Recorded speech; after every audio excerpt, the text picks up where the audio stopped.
केंद्र की मोदी सरकार ने नागरिकता संशोधन कानून का नोटिफिकेशन जारी कर दिया है। लोकसभा चुनाव से पहले केंद्र सरकार का यह बड़ा कदम है। इसके तहत अब 3 पड़ोसी देशों के अल्पसंख्यकों को भारत की नागरिकता मिल सकेगी। इसके लिए उन्हें केंद्र सरकार द्वारा तैयार किए गए ऑनलाइन पोर्टल पर आवेदन करना होगा। उधर केंद्र सरकार द्वारा अधिसूचना जारी किए जाने के बाद दिल्ली, उत्तर समेत कई राज्यों में सुरक्षा बढ़ा दी गई है। दरअसल 2019 के लोकसभा चुनाव से पहले बीजेपी ने CAA को अपने घोषणा पत्र में शामिल किया था।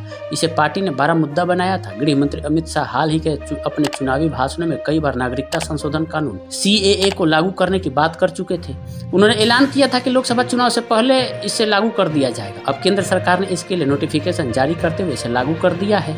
CAA के तहत मुस्लिम समुदाय को छोड़कर 3 मुस्लिम बहुल पड़ोसी मुल्कों से आने वाले बाकी धर्मों के लोगों को नागरिकता देने का प्रावधान है। केंद्र सरकार ने CAA से संबंधित एक वेब पोर्टल तैयार किया है। 3 मुस्लिम बहुल पड़ोसी मुल्कों से आने वाले वहां के अल्पसंख्यकों को इस पोर्टल पर अपना रजिस्ट्रेशन कराना होगा और सरकारी जांच पड़ताल के बाद उन्हें कानून के तहत नागरिकता दी जाएगी। इसके लिए बांग्लादेश, पाकिस्तान और अफगानिस्तान से आए विस्थापित अल्पसंख्यकों को कोई दस्तावेज देने की जरूरत नहीं होगी। बता दें कि साल 2019 में नरेंद्र मोदी की अगुवाई वाली केंद्र सरकार ने नागरिकता कानून में संशोधन किया था। इसमें अफगानिस्तान, पाकिस्तान और बांग्लादेश से 31 दिसंबर 2014 से पहले आने वाले 6 अल्पसंख्यकों में हिंदू, ईसाई, सिख, जैन, बौद्ध और पारसी को भारत की नागरिकता देने का प्रावधान किया गया था।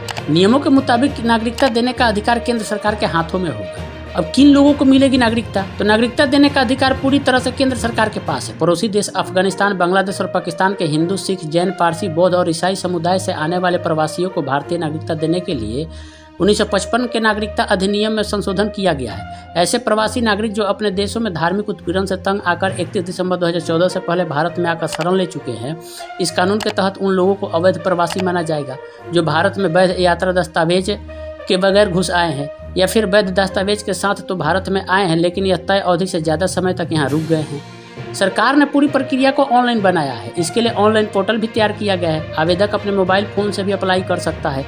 आवेदकों को वह साल बताना होगा जब उन्होंने दस्तावेज के बिना भारत में प्रवेश किया था। आवेदकों से कोई दस्तावेज नहीं माना जाएगा। नागरिकता से जुड़े जितने भी ऐसे मामले पेंडिंग है वे सब ऑनलाइन कन्वर्ट किए जाएंगे। पात्र विस्थापितों को सिर्फ पोर्टल पर ऑनलाइन आवेदन करना होगा।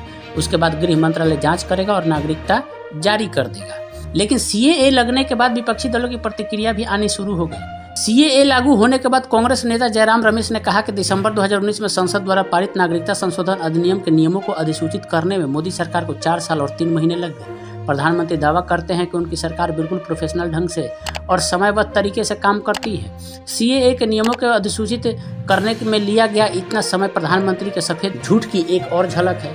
नियमों की अधिसूचना के लिए 9 बार एक्सटेंशन मांगने के बाद घोषणा करने के लिए जानबूझकर लोकसभा चुनाव से ठीक पहले का समय चुना गया है। ऐसा स्पष्ट रूप से चुनाव को ध्रुवीकृत करने के लिए किया गया है। विशेष रूप से असम और पश्चिम बंगाल में यह इलेक्टोरल बॉन्ड घोटाले पर सुप्रीम कोर्ट की कड़ी फटकार और सख्ती के बाद हेडलाइन को मैनेज करने का प्रयास भी प्रतीत होता है। CAA का नोटिफिकेशन जारी होने के बाद पश्चिम बंगाल के मुख्यमंत्री ममता बनर्जी ने भी केंद्र सरकार पर निशाना साधा है। उन्होंने कहा कि बीजेपी का काम है जैसे ही चुनाव नजदीक आते हैं वे समाचार चैनलों के माध्यम से जानकारी फैलाना शुरू कर देते हैं और फिर उसे लोगों तक पहुंचाते हैं। चैनल चला रहे हैं कि आज रात तक CAA लागू हो जाएगा। यह कानून 2020 में पारित हुआ था। 4 साल में कई बार विस्तार के बाद चुनाव की घोषणा से 2-3 दिन पहले लागू होना बताता है कि यह राजनीतिक कारणों से किया जा रहा है।